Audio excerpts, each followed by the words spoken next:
Chers amis,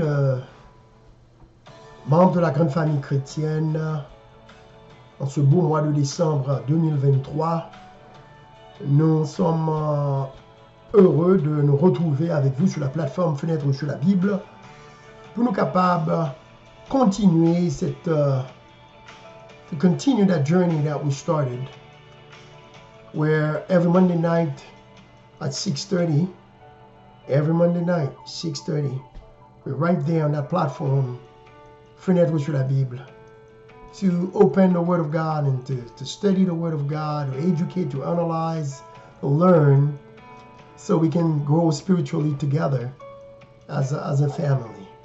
So I want to welcome all of you on our platform, Fenêtre sur la Bible. Comme nous t'ai annoncé ça, depuis le mois de décembre, eh bien, nous focus en pile sur la Noël et la grande question que nous essayons d'agiter pendant ce mois de décembre, qui a un rapport avec les festivités de cette fin d'année, c'est la question de la naissance de Jésus-Christ.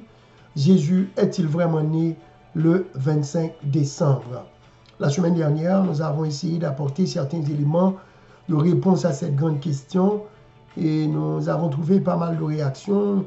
Nous avons gagné pas mal de réactions de la part de nos amis internautes. Peut-être que l'une de nous a partagé avec vous aujourd'hui. Donc, nous avons été à peu près 2 émissions jeudi et peut-être dimanche prochain, pour nous capables, et alors lundi prochain, pour nous capables de terminer avec cette série sur la Noël.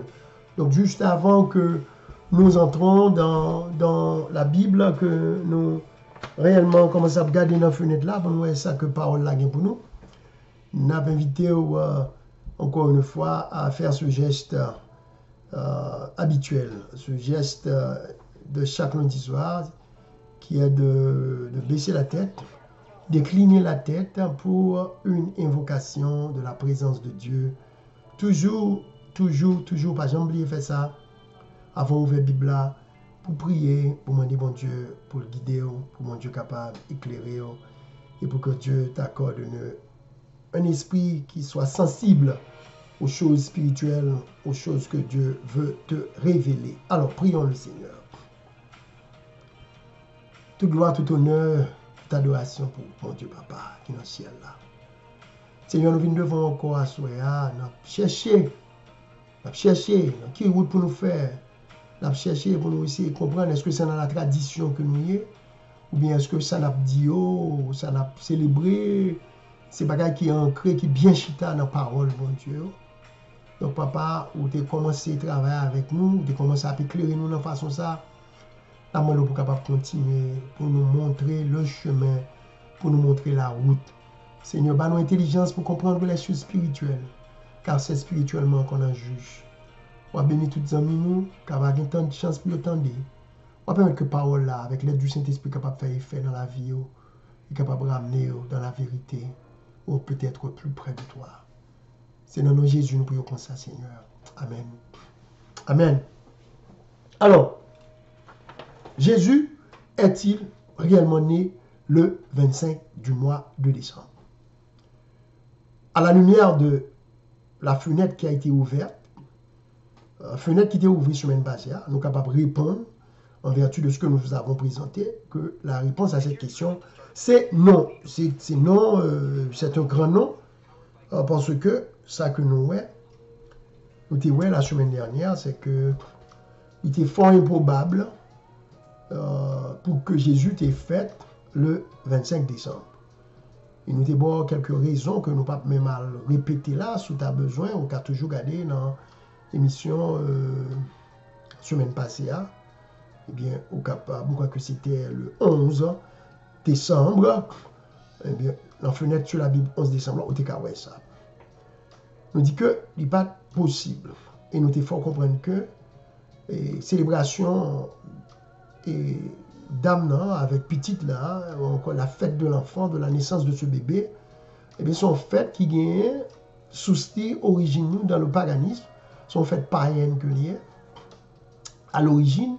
Et pendant des siècles, il n'avait pas de aucun bagage de chrétien là-dedans. D'ailleurs, nous t'expliquons ça, que même les apôtres, il n'y a pas de aucune date, aucune information sur la date de la naissance de Jésus-Christ. Nous devons fort comprendre que même dans l'Église chrétienne, c'est à partir du IVe siècle, particulièrement avec l'Église catholique, encore le pape Julien Ier, qui en l'an 350 de l'ère chrétienne, c'est-à-dire jusqu'au IVe siècle, officiellement introduit dans l'Église chrétienne la date du 25 décembre comme étant la date de la naissance de Jésus. Donc, ce qui signifie pendant plus de 3 siècles, l'Église chrétienne n'a pas jamais aucune célébration de la naissance de Jésus-Christ. Donc, on doit se demander qui côté bagage ça a sorti, pour qui ça c'est dans le ça, que l'Ivini et quelles sont les origines de cette célébration de la naissance d'un enfant en cette date. Donc, si ce n'est pas l'enfant Jésus traditionnellement que tu as célébré, c'est qui que tu as célébré dans l'époque ça, jusqu'à ce que Julien vienne introduire pratique ça sous couverture naissance Jésus dans l'église chrétienne. Et à quelle fin? Bons amis qui étaient font commentaire dans le chat room nous semaine passée, il dit que mon frère Gary étude ça yo plongé dans la confusion parce que depuis me lever tout petit, il était toujours fait me connaître que la naissance de Jésus c'est le 25 décembre. Donc voilà que nous sommes adultes kounya, l'âge arrivé là, ou d'avler faire me croire que c'est pas vrai, c'est pas ça que il est. Eh bien amis, il n'est jamais trop tard pour bien faire. Il n'est jamais trop tard pour bien faire. Et la vie, c'est une école. La vie, c'est une école. On apprend à tout âge. On apprend chaque jour. Moi, je viens pour me dire que, comme l'avait dit si bien un auteur, il dit que l'enfer est pavé de bonnes intentions. L'enfer est pavé de bonnes intentions. Donc, nous devons être très prudents. Cela signifie que il y a des gens qui malheureusement iront en enfer alors qu'ils ont toute bonne volonté. Ils ont toute bonne volonté, mais ce sont des gens qui ont embrassé des erreurs. Ce sont des gens qui ont embrassé des traditions humaines sans le savoir. Ce sont des gens qui ont embrassé des discours humains sans le savoir. Ce sont des gens qui ont embrassé des rudiments du monde sans le savoir. Mais au fond de leur cœur, et dans toute naïveté, ils pensaient que c'est la vérité, que ça, ou peut-être que tu apprends depuis au petit, c'est ça lié, ça, ou tu attendais depuis longtemps, c'est ça lié. Et aujourd'hui, même encore, on retrouve certaines personnes, qui vous disent, bon, mais même, c'est comme ça que je t'ai levé, depuis me lever, c'est dans telle église me lever, ou bien c'est dans telle religion me lever, ou bien c'est dans telle croyance que me lever. C'est ça, papa, maman m'enseigné, c'est ça, grand-père, grand-mère t'enseigné. Et puis me lever, c'est chemin ça, moi, ouais, mon lakay, moi, prend. Pourquoi que nous connaissons ça, déjà, ouais? Côté que des gens abdou que c'est chemin ça, que mon lakay, mais depuis me lever, je ne prends, donc moi, prendre tout. Alors la question que malheureusement ces êtres, ces gens sincères devraient se poser, est-ce que chemin ça, c'est chemin ça que bon Dieu veut me prendre? Est-ce que croyance ça, est fondée sur la vérité biblique, sur la parole de Dieu? Est-ce que c'est ça bon Dieu voulait de moi-même? ou bien est-ce que son tradition que famille m'a suivre, mais qui pas fondée, ou bien peut-être qui contraire à la parole de Dieu. Donc tout vrai chrétien, tout chrétien sincère, tout chrétien qui veut réellement plaire à Dieu, qui veut réellement être sauvé, eh bien, doit quand même arriver à poser toutes ces questions importantes. Parce que des fois, il faut prendre un petit recul quant à sa foi, quant à ses croyances, quant à ses pratiques, pour analyser, pour réfléchir dans un esprit de prière, dans un esprit sincère de recherche de la vérité, pour voir si ce que l'on croit est réellement fondé sur la vérité biblique. Parce que on peut facilement se retrouver dans l'erreur si l'on ne fait pas attention. Et il y a un verset de la Bible, côté que et serviteur a déclaré que serviteur a déclaré que à la loi et au témoignage, je crois que c'est dans Amos, à la loi et au témoignage, eh bien, si l'on ne parle pas ainsi, il n'y aura point de roi pour le peuple. C'est Ésaïe 8, verset 20. Côté prophète a dit à la loi et au témoignage, et si le peuple ne parle pas ainsi, point de roi pour lui. En d'autres termes, ce que Ésaïe, le prophète dans Ésaïe 8, verset 20, lui voulait faire comprendre là, c'est que si l'évangile ou tendait à ça que a pensé là, il n'est pas basé sur la loi de Dieu et sur les prophètes de Dieu, eh bien, ou dans l'erreur. Si l'on ne parle pas ainsi, il n'y aura point de roi pour le peuple. Ça veut dire que le peuple n'a pas besoin de moins clair, pas besoin de moins jour. Le roi, c'est le jour. Ça veut dire, si l'on ne voit pas et dans le jour, eh bien, c'est quoi? C'est si le jour permet que nous voyons bien, nous sommes capables de dire, eh bien, les ténèbres, qui sont ténèbres vertes, ténèbres la guerre nous en fait noir. Ténèbres la guerre nous en fait noir. Ésaïe 8, verset 20, tu as voulu faire nous comprendre que pour nous capables de voir clair, il faut que parole mondiale, la loi de Dieu, témoignage et prophète qui écrit la Bible, eh bien, il est capable clair pour ne pas tomber dans l'erreur. C'est ça fait que David te dit, eh bien, la parole de Dieu est une lampe à mes pieds et une lumière sur mon sentier. La première petite bagaille, c'est tout le temps barou dans la fenêtre sur la Bible. C'est une façon pour vous aider à réaliser combien il est important de fonder votre foi, vos croyances et votre pratique, votre vie chrétienne, votre vie spirituelle, votre relation avec Dieu, votre vie d'obéissance doit être fondée sur la vérité biblique. La vérité biblique. Donc, il faut faire très attention pour que on ne pas pratiquer des bagailles, ou bien on pas connaître des bagailles qui basées sur la tradition. Bon, parce que c'est comme ça, on dit, c'est qu'on soit joint moi fait, des pour lever, des pour petit, c'est qu'on soit joigni, donc on met moi fait tout sans qu'on pas jamais questionner. Non. Et, bon Dieu voulait que vous questionniez les choses. D'ailleurs, c'est la raison pour laquelle Dieu te donne de l'intelligence. Dieu te donne de l'intelligence. Parce que, bon Dieu voulait que, avec intelligence, que que ou-même, ou capable de réfléchir, ou capable de faire des recherches, ou capable d'étudier à la lumière du Saint-Esprit, pour essayer de comprendre ce que Dieu vous révèle. Et volonté, bon Dieu, c'est que nous tous, nous avons agi comme des Béréens. Les Béréens, c'est un groupe de juifs qui a accepté la foi chrétienne à l'époque de l'apôtre Paul. Et dans l'épître de l'apôtre Paul aux Thessaloniciens, et particulièrement, l'histoire ça a rapporté nous, alors dans Acte 17, verset 11, il dit que ces juifs avaient des sentiments plus nobles que ceux de Thessalonique, c'est-à-dire les juifs de Bérée. On les appelait les Béréens.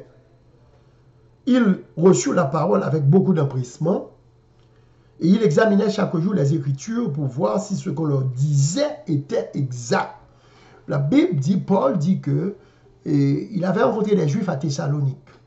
Mais ça qui est différent, c'est les Juifs de Bérée, des Juifs de Thessalonique. D'après Acte 17, verset 11, c'est que ils n'ont pas contenté de aux paroles là, que Paul te bail aux paroles là seulement. Mais qui ça que ils ont fait? Ils ont examiné chaque jour les Écritures. Pour au cas où, si ça a été tendu, est-ce que c'est la vérité? Les amis, je souhaite que, ou même, quelle que soit la dénomination qu'on a dedans, que vous imitez l'attitude des Béréens. C'est-à-dire que, ou pas un mouton de panurge, mais plutôt que les ou recevons que vous présentez comme étant la parole de Dieu. Maintenant, ce que je t'invite à faire, c'est de suivre l'exemple des Béréens. Qui et quel était leur exemple? La Bible dit que ils examinaient chaque jour les Écritures pour savoir si ce qu'on leur disait était exact. Excusez-nous. Ils ont examiné les Écritures chaque jour. Ce n'est pas un seul jour. Pour dire, ouais, si ça entendait dans l'église là, si ça pasteur a dit, si ça prêtre l'a dit, est-ce que c'est saleté vrai? Donc, c'est là l'attitude de tout vrai étudiant de la Bible, tout vrai chercheur. Il faut examiner chaque jour ce que vous entendez et ce que dit la parole de Dieu. Parce que, des fois, ce que vous entendez, ou encore ce que vous voyez, ce que on vous présente comme étant la parole de Dieu peut ne pas l'être. Donc voilà pourquoi tu dois faire preuve de jugement, un jugement éclairé à la lumière de la parole de Dieu. Comme le faisaient les Béréens qui examinaient chaque jour pour savoir si ce qu'on leur disait était exact. Pour qui ça est important? Pour examiner, pour questionner, comme nous faisons dans la fenêtre de la Bible pendant le mois de décembre, on a questionné Jésus était-il, est-ce que le fait vrai le 25 décembre? Sinon, qui côté 25 décembre sorti et à partir de quel moment dans l'église chrétienne, dans l'histoire, que l'on a commencé cette observation du 25 décembre que l'on nous a présenté depuis l'on était tout petit comme étant la date de la naissance de Jésus-Christ. Est-ce que c'est ce que la Bible dit? Est-ce que la Bible enseigne cela? Est-ce que la Bible nous date de la naissance de Jésus?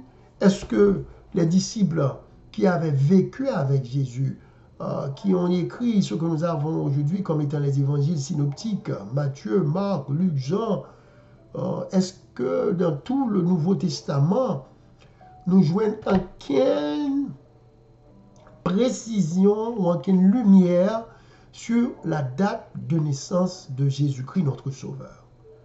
La réponse est un non catégorique. Pas de bagaille comme ça du tout, qui est révélé dans la parole de Dieu.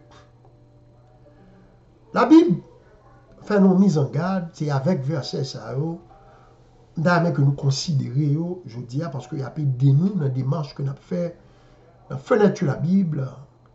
C'est votre serviteur, frère Gagueto, qui vous encourage à abonner et à partager ce lien avec vos amis. Ouvrons la Bible dans Colossiens 2 et nous allons lire les versets 4 et 8. Colossiens 2, versets 4 et 8. Paul déclarait, je dis cela, afin que personne ne vous trompe par des discours séduisants. Mise en garde, number one. Paul dit, chrétien, Colossiens, que lui parler avec eux, c'est pour que personne ne va venir tromper par des discours séduisants. Les chrétiens, ou encore en tant que chrétiens, nous qui voulons sauver, nous qui voulons marcher suivant la parole du Seigneur, il est important à ce que nous réalisions la mise en garde que chrétiens doivent faire attention parce que il y a des gens qui ont essayé de séduire, pas vrai? Qui ont essayé de tromper par des discours séduisants. Donc tu dois te poser toujours la question, bagay qu'on va faire, j'en vis vie chrétiennement pour qui ça qu'on fait.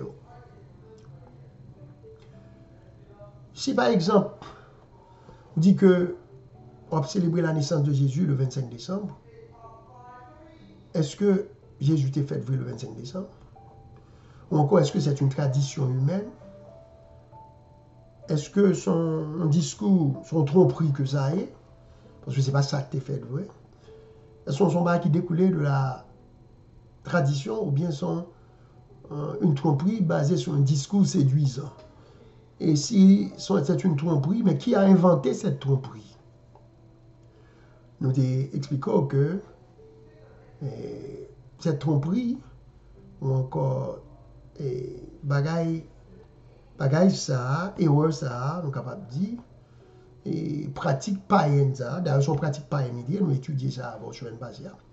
Son bagaille qui est imposé à l'église chrétienne, par l'église catholique, par le pape Julien Ier, en l'an 350 de notre ère, c'est-à-dire jusqu'au IVe siècle. Mais, on a répété ça encore, pour votre édification et votre information, votre éducation, cette pratique de la naissance d'un enfant, dans cette date du 25 décembre, remonte des années, des millénaires avant la naissance de Jésus.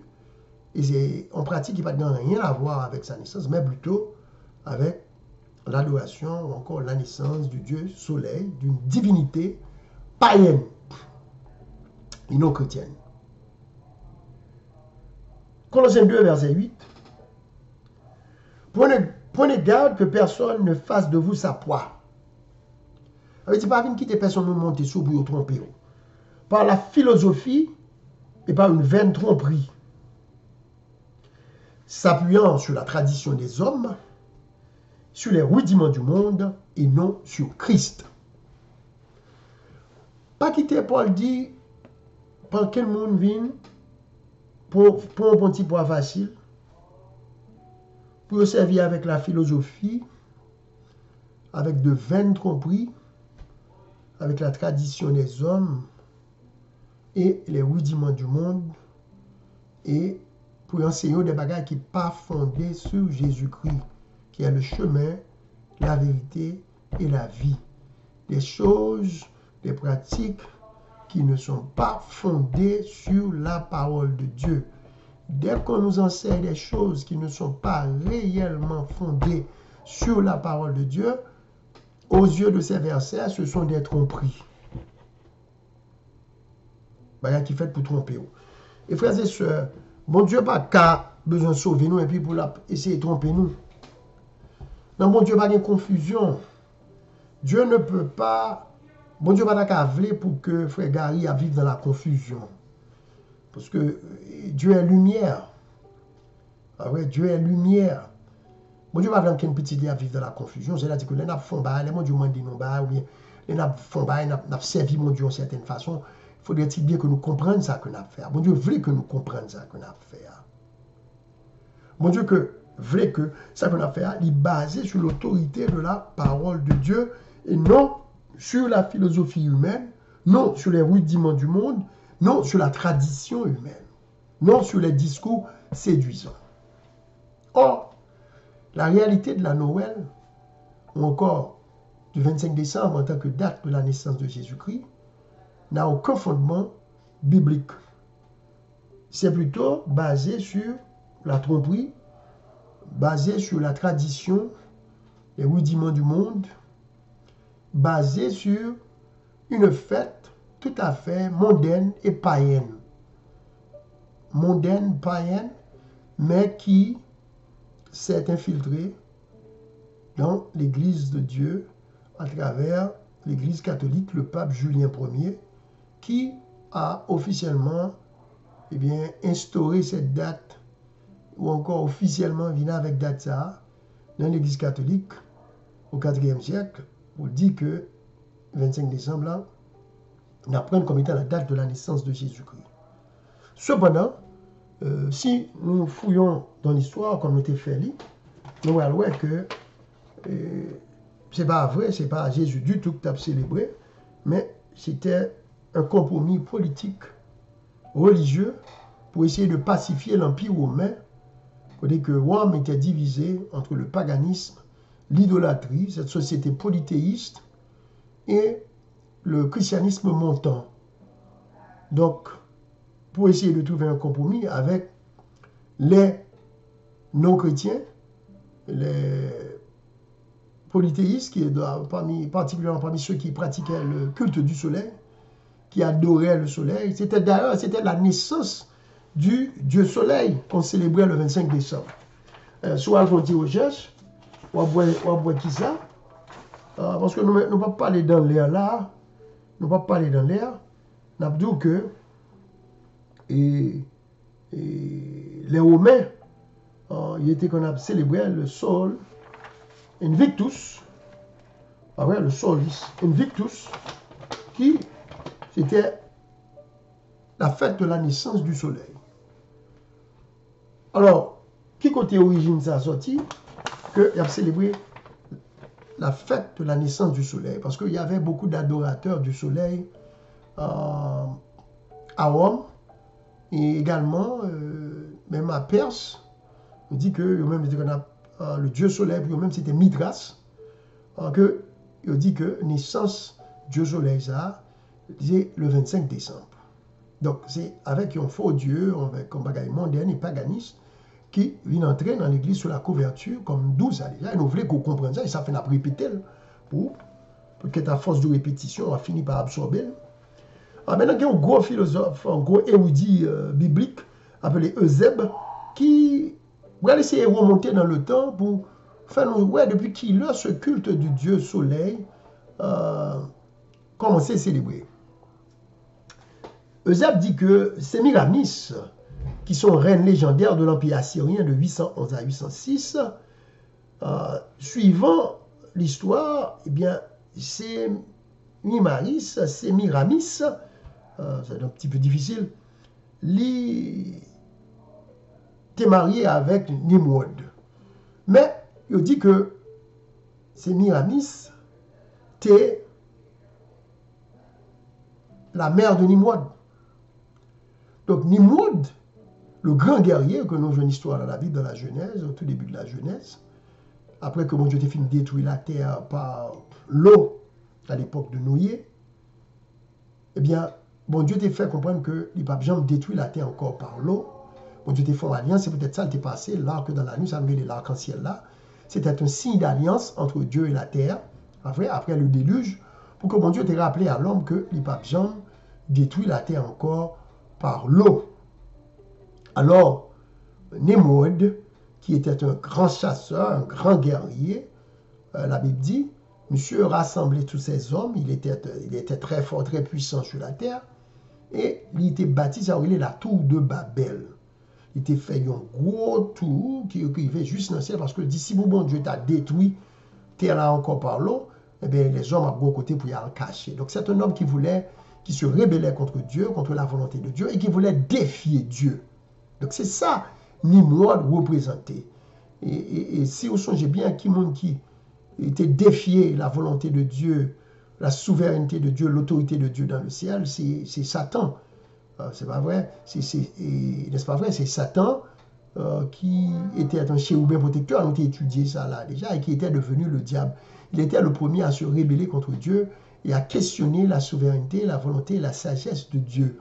Nimrod était, en ce sens, on était capable de dire, une impersonnation de de cet esprit de rébellion contre Dieu.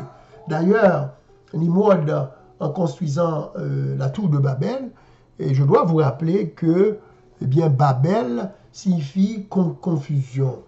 Et c'est Nimrod qui est considéré comme étant l'un des ancêtres de Babylone.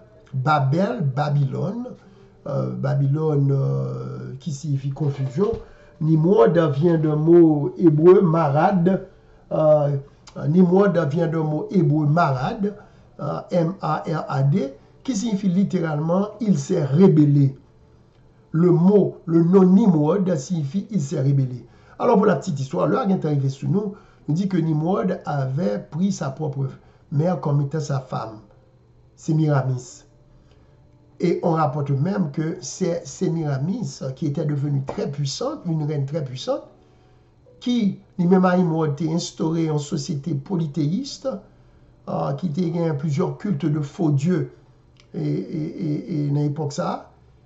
Et on a même rapporté que c'est lui-même qui était fait assassiner, qui fait tuer Nimrod. Parce que Nimrod mourit de façon brutale, de façon bizarre. Et il suspecte que c'est Sémiramis, maman, qui était madame ni tout, qui l'a fait tuer parce qu'elle était commis adultère avec l'autre monde. Il était couché sur Nimrod et les Nimrod mourit, il déifiait Nimrod. Il déifiait Nimrod, c'est-à-dire que le fait Nimrod tourner en Dieu, et il dit que Nimrod montait dans le soleil. Il vient tout dans l'esprit, il montait dans le soleil. Et que l'enfant qui est né de l'adultère, il fait comprendre que petit ça, que les Tammuz, eh bien c'est le fils de Nimrod, mais c'était aussi Nimrod, la réincarnation de Nimrod, Tammuz. Donc dès là, en vrai, dès la Genèse, nous commençons à retrouver les origines de cette histoire entre la femme et l'enfant, entre Sémiramis et Tammuz. Et papa, c'est Nimrod, et l'adoration du soleil, c'est à la suite de la déification de Nimrod comme étant Dieu du soleil que cette pratique a commencé avec Sémiramis. Donc, nous avons que l'heure est arrivée sur nous, mes amis. Par contre, comment l'heure a fait passer vite comme ça. Eh bien, nous allons que, pour nous avant que nous terminions, je vais nous comprendre que, et la prochaine fois, on va montrer nous que cette divinité féminine, cette femme, Sémiramis, avec bébé, Tammuz, eh bien, l'y perpétrée à travers l'histoire et dans toutes les civilisations. On va retrouver ce culte de cette femme avec son enfant. Malheureusement, au IVe siècle, cette croyance, cette pratique mondaine, idolâtre, satanique, il va infiltrer même l'Église. Navawe avec vous, à travers les civilisations anciennes et modernes, eh bien, qui est cette divinité féminine avec cet enfant sur son bras, avec ce fils ou abjouni à travers plusieurs civilisations et même dans la culture haïtienne, de la culture africaine. On va saisir pour ça, pour juste côté que nous oblige à aller pour nous fouiller, pour nous venir tout comprendre ce qui a passé là et qui côté ce culte de Marie et de l'enfant Jésus lui sorti, quelle est son origine.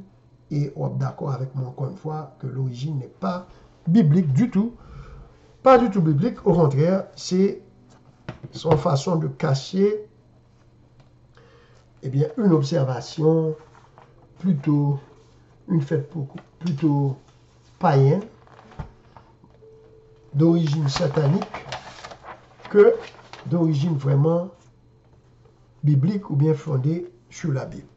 Donc, amis, nous étions là parce que le a avancé là et nous avons fait à notre présentation de ce jour et nous promettons que, excusez-nous, on va continuer avec vous dans la dernière section ça parce que semaine prochaine, nous allons faire une dernière tranche gâteau sur question à faire 25 décembre sur question ça fait 25 décembre ça. Qui ça bagaille ça ni d'elle? Côté sorti parce que nous voulons que vous compreniez ce que dorénavant, eh bien, vous connaissez exactement les origines de cette fête et comment vous-même supposez peut-être comporter pendant cette période. Nous vous merci et nous faisons une dernière prière pour nous voir aller. Céleste Père, nous te remercions, Papa, pour ce temps d'étude et de réflexion sur ta parole. Seigneur, nous ne voulons pas nous attarder à suivre les traditions humaines, ou encore les rudiments du monde, ou encore la tromperie, la philosophie des hommes. Nous voulons suivre parole aux gens que vous-même vous révélez nous. Parce que nous t'avons aimé marcher dans la vérité pour faire volonté, et non pas pour suivre la tradition humaine. Nous allons éclairer, nous allons conduire, nous allons bénir chaque ami qui tend des études là.